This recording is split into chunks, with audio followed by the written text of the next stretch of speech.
Corvan had lived long enough to see empires rise, fall, and rise again under new names.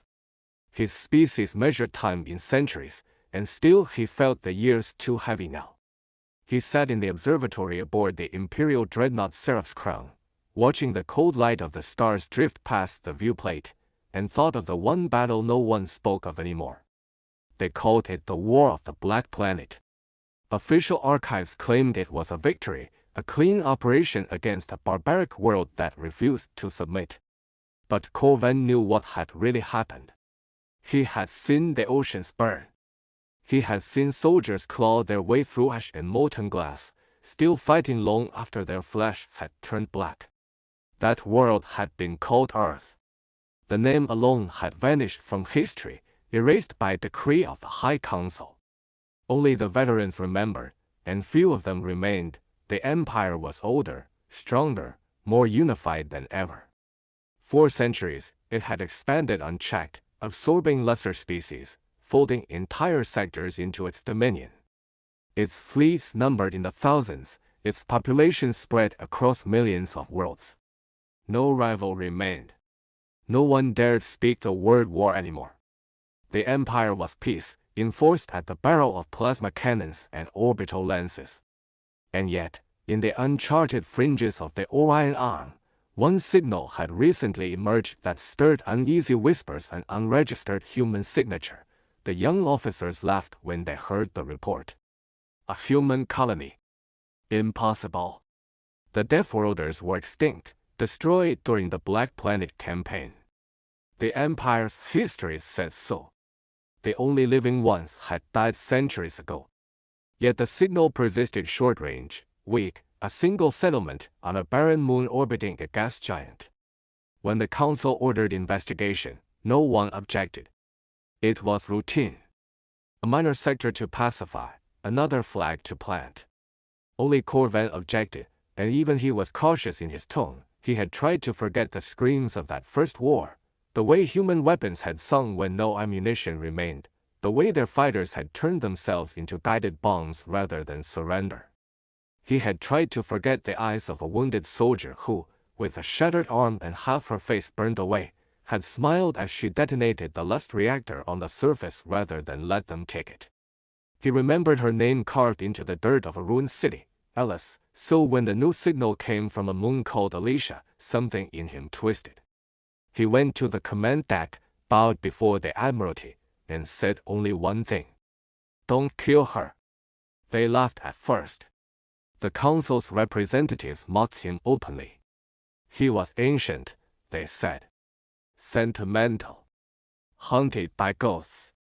One of the admirals placed a taloned hand on his shoulder and said with a smile, the humans were myths made flesh, and now they're dust. You of all people should know that. Rest, old soldier. Let the new generations build peace. But Corvan did not rest. He watched from the shadows as the expedition prepared. He saw the transports filled with soldiers, the scientists excited to examine a primitive Deathworld specimen, and he felt dread he had not felt in centuries. His warnings were ignored.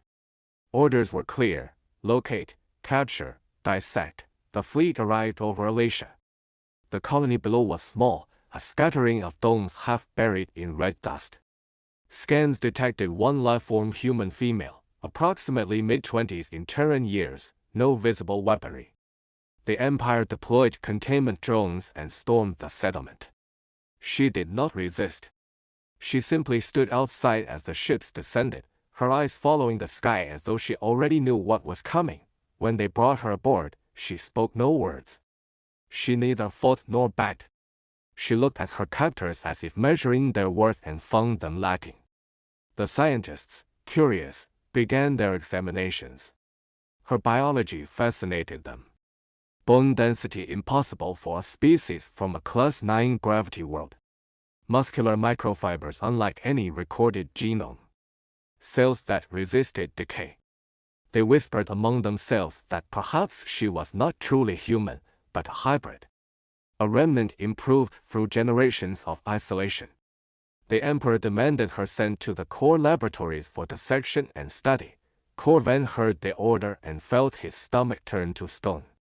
He left his station without permission and went straight to the war room. The Admiralty glared as he entered, their armor gleaming under the holographic map light. "Old soldier," one of them hissed, "your presence was not requested." He bowed low, trembling but resolute.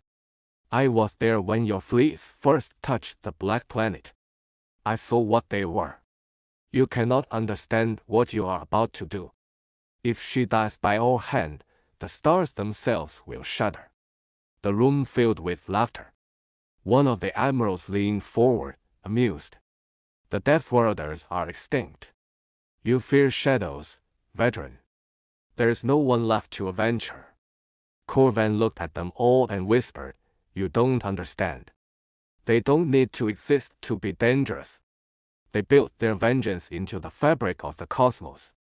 You kill her, and you will wake it." He was dismissed under charges of insubordination. His rank stripped.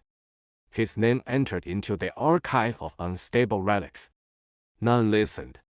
The Emperor himself signed the order for the human's termination. She was to be dissected under sterile light, her genetic code harvested, and her organs catalogued. In the cold white lab at the heart of the Seraph's crown, Alice lay on the table. Dozens of machines hummed above her, each prepared to cut, scan, and extract. The scientists whispered as they adjusted instruments.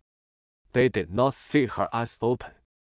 They did not see how her breathing slowed, controlled, deliberate, as if she had done this before. They activated the first incision beam. The scalpel never reached her skin. Every light in the laboratory flickered. Instruments screamed in digital agony. The walls shuddered as a wave of invisible energy surged outward. Power systems failed, backups overloaded, containment fields ruptured. The guards outside heard nothing but silence, then a sound like a thunderclap compressed into a heartbeat. When the doors opened again, half the lab was gone. Not destroyed, gone, as if it had been erased from reality. Emergency alarms blared across the ship. Corvan, confined in his quarters, felt the vibration through the floor and knew instantly what it was. He ran to the viewport and saw it, a pulse of energy rippling into space, faster than light, threading through subspace channels that no Imperial system could track. It was not a signal for help. It was a summon. The fleet above Alicia went dark.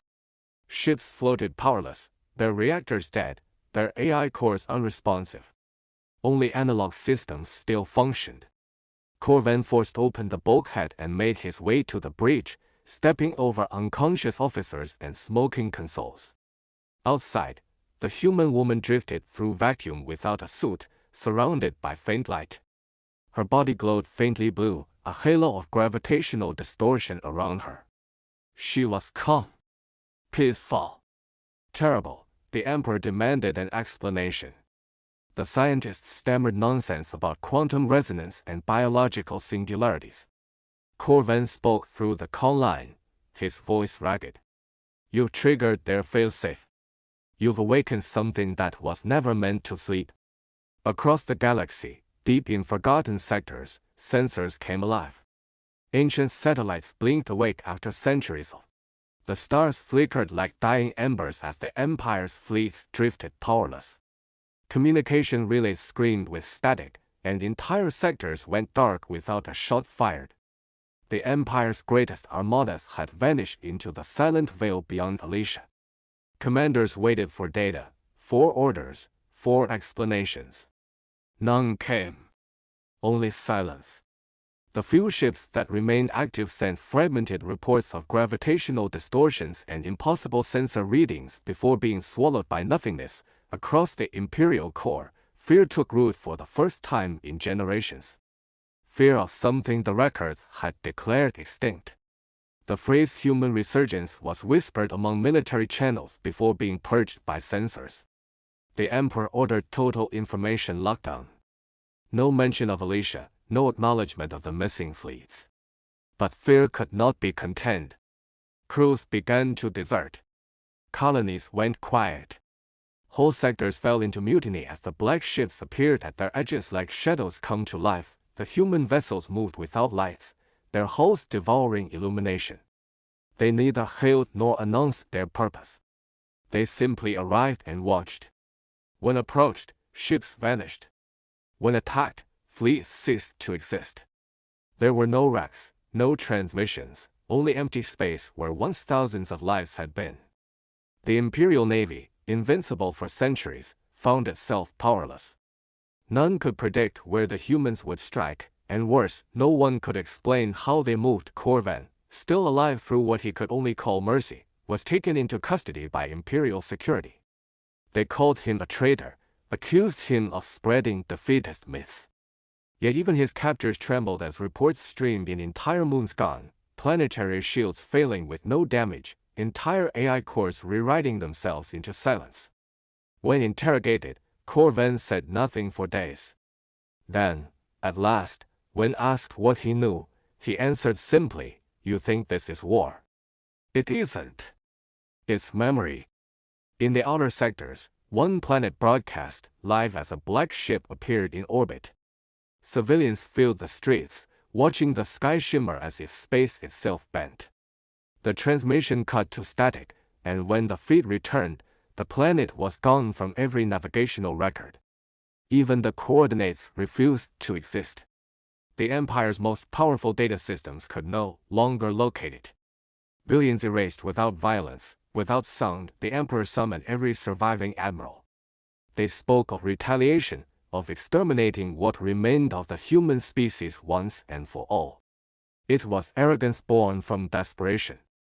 They built massive armadas, merging entire fleets into a single war machine known as the Solar Spear. It spanned systems, armed with stellar lenses capable of cracking planets. Yet even as the final ships prepared, reports arrived that the human vessels had already begun dismantling the Empire's infrastructure, communication networks, power relays, defense grids, all erased in precise silence. The Solar Spear launched regardless. Thousands of ships surged through hyperspace corridors toward the Black Fleet's coordinates. When they arrived, the space was empty. Only a single human vessel awaited them. It was small, fragile-looking, drifting amid the ruins of a shattered moon. The admirals laughed, certain it was bait. They locked weapons, targeted, and fired. The light never reached its target. Every beam, every missile, every atom of energy froze mid-flight. Sensors malfunctioned as time itself seemed to fracture. The admirals screamed for explanations, but their own ships began to dissolve into static, pixels bleeding off into the void as though the universe were erasing them line by line. The last transmission received from the Solar Spear was a fragmented whisper. "They aren't fighting us. They're editing reality." The Empire tried to rally. It was hopeless. One by one, worlds disappeared from their maps, whole civilizations flickering out of memory. People spoke of loved ones who had never existed, of histories rewritten in real time. Even the Emperor's own archives changed beneath his gaze. Statues crumbled into dust, names rewritten, records erased. Humanity was not conquering, they were deleting. Alice, the woman once dissected, reappeared on the capital world. Not as flesh, not entirely. She was something else now, energy bound by will. Her presence disrupted gravity fields, her voice distorted sensors, yet she walked through walls and plasma alike. No weapon could harm her. The palace guards opened fire and fell screaming as their own armor turned to molten glass. The Emperor watched in horror as she approached. "You don't understand," he said, voice trembling. "We meant no, you meant everything," she interrupted. "You never stopped meaning harm. You called it order. We call it infection." The Emperor demanded to know what she was. Alice smiled faintly, the faint light of a dying sun reflected in her eyes. "I am what you made," she said.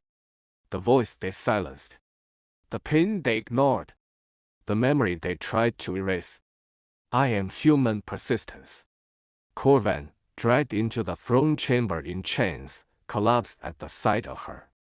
She turned to him, recognition flickering in her gaze. You warned them, she said. You remembered. He bowed his head. I tried. That's why you're still here, she said. We honor witnesses, even among the guilty. Outside, the capital skies filled with black-shaped human fleets descending in perfect formation. They did not fire.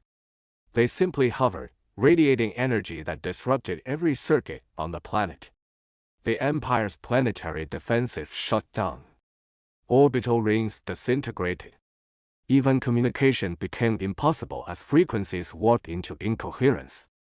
The human voice returned to every system simultaneously, broadcast through light itself.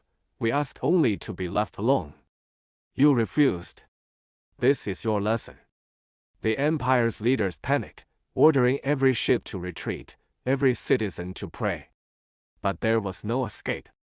The black ships began to move not with thrusters, but with intent, sliding through the laws of physics like liquid through cracks.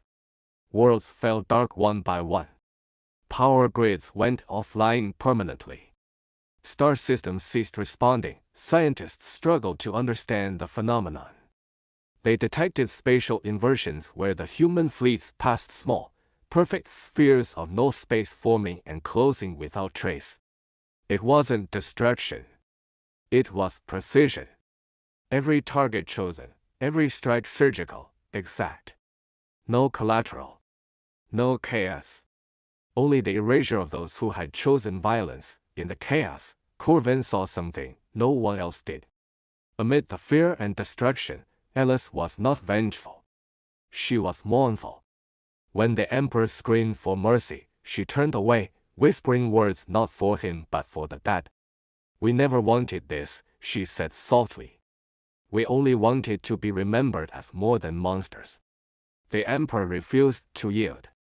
He activated the Palace Core, a massive weapon capable of harnessing a planet's magnetic field into a focused beam. It was the ultimate deterrent, never before used. He aimed it directly at Alice and fired. The world ended, not in fire, not in light.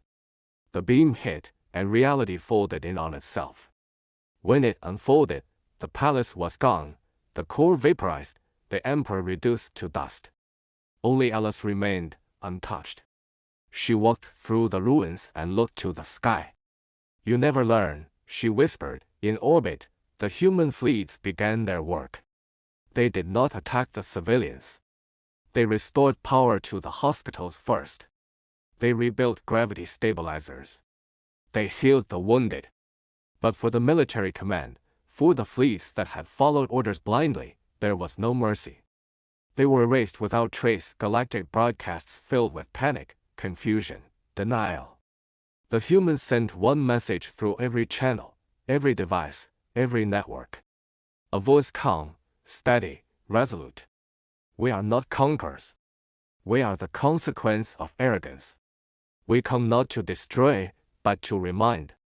The message repeated across the stars for days before cutting to silence. The Galactic Empire did not arrive with fire in the sky or weapons blazing.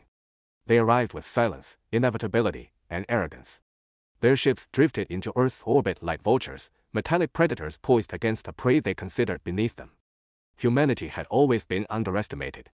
The galaxy saw them as chaotic, unrefined, loud creatures who could never unite, who fought as much against each other as against their enemies. But the Empire made one fatal miscalculation. They believed they could take what they wanted from humans without consequence. They believed the price of theft would be silence. They did not understand that for humans, blood ties were not negotiable. On the northern fringes of a colony, 3 young girls were taken. They were not soldiers. They were not leaders. They were simply daughters, laughing only hours before in the safety of home. Imperial storm squads moved through the settlement with clinical efficiency, pushing aside resistance with precision fire and energy blades. The colonists shouted, resisted, bled, and fell. They were ignored, crushed beneath the weight of an empire that saw no value in individual life. For the soldiers, it was routine. A sweep. A harvest. Children loaded onto a transport, faces pale, eyes wide, cries muffled by the hum of containment fields. The ship rose into the sky and was gone, leaving behind burning roofs and shattered families. Most empires believed they could take and break without repercussion. They counted on fear. Fear was the tool that chained worlds. Fear was the reason countless species lay docile under Imperial boots. But humanity had never been guided by fear. Grief, rage, defiance, those were their currencies.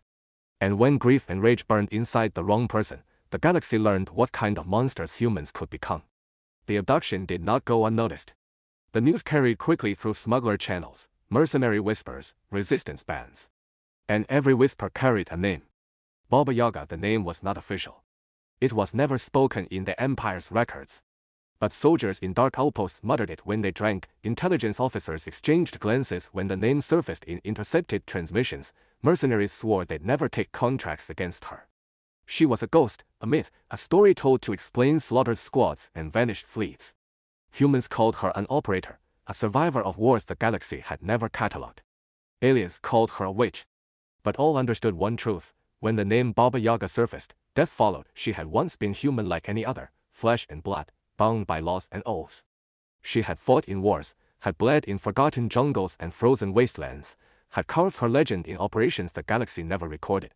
And then she vanished. No one knew why. Some said she had grown tired of war. Some said she was hunted and forced into hiding. The truth was simpler. She had found something worth more than fighting. She had daughters. She had laid her weapons aside to give them peace. But peace had been stolen. When word reached her of the abduction, something in her shifted. 4 years she had walked as a shadow of who she once was, content to disappear. But with the loss of her girls, the shadow gave way to fire. The part of her the galaxy had feared was not dead. It had only been sleeping. And now it was awake. The Empire thought it had taken 3 helpless children. What it had taken was her blood. And for that crime, she would bring ruin. She was not alone in her wrath. Beside her was a creature, small to the untrained eye, yet infamous on Earth for its defiance of reason itself. The honey badger. It was not an ordinary animal. Generations of breeding, genetic splicing, and harsh training had turned it into something more. Its instincts were raw violence, its body a compact engine of destruction. Every predator feared it. Every prey envied its endurance. It had no sense of retreat. No sense of defeat. Plasma fire, blades, venom, traps, it ignored them all in the single-minded pursuit of tearing apart whatever stood before it. Baba Yaga called it her partner. The galaxy would come to know it as her executioner. The Empire laughed when they first heard rumors of her moving. Soldiers mocked the stories. Commanders dismissed the chatter. A woman and a beast meant nothing against dreadnoughts and legions. Yet beneath the arrogance, unease began to spread. Reports of stockpiles of weapons disappearing, of patrols vanishing without a trace, of signals cut off midstream. And in every whispered rumor, one detail remained the same: her oath. She would tear apart the stars if needed, one ship at a time, until she found her daughters. The galaxy had always feared humanity's capacity for violence, but it had dismissed it as undisciplined chaos. What it did not understand was the deeper truth: violence, for humans, was not random. It was adaptive. It was personal. Humans fought for reasons other species could not comprehend. For territory, for survival, for freedom, but most of all for family. A threat to blood was a threat that no human would forgive. And Baba Yaga was not an ordinary human. She was the embodiment of that principle. The first warnings came from smugglers who claimed to have seen her move through black markets, acquiring old war gear with quiet precision. She paid not with money, but with promises, threats, and favors that carried the weight of inevitability. Weapons once thought useless were reforged into instruments of slaughter. Scrap metal became mines. Chemicals became poisons. Every fragment of trash became a weapon in her hands. She needed no fleet. She needed no army. She was an army. The Empire's arrogance was its undoing.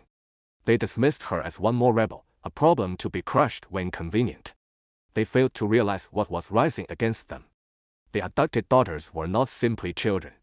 They were the trigger that pulled humanity's darkest instincts into the light.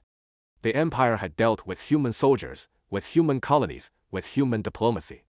But it had never dealt with one human mother who swore vengeance, and so the whispers grew. Mercenary captains abandoned imperial contracts, unwilling to hunt a woman whose legend included entire crews butchered in silence. Alien prisoners began to mutter prayers to her name, believing she was more than mortal. Imperial officers scoffed in public but carried unease in private. Every soldier understood that death was part of war. But the kind of death she brought was different. It was personal. It was intimate. She did not kill because she had to. She killed because someone had taken from her, and she would not stop until balance was restored. When her preparations were complete, when her partner snarled at her side and the first blood had been spilled, she sent a single message across the void. It was not a demand. It was not a threat. It was a statement. They had taken her 3 girls. And she was coming for them. The galaxy that had once dismissed humanity as loud and reckless finally began to understand. Loudness was not the danger. Recklessness was not the threat.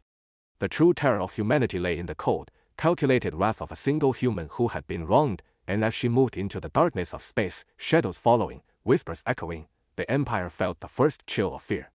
Not of armies. Not of fleets. But of a story they had dismissed as myth.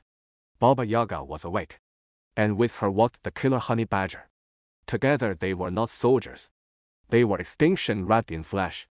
And the galaxy had no idea what storm had just been unleashed.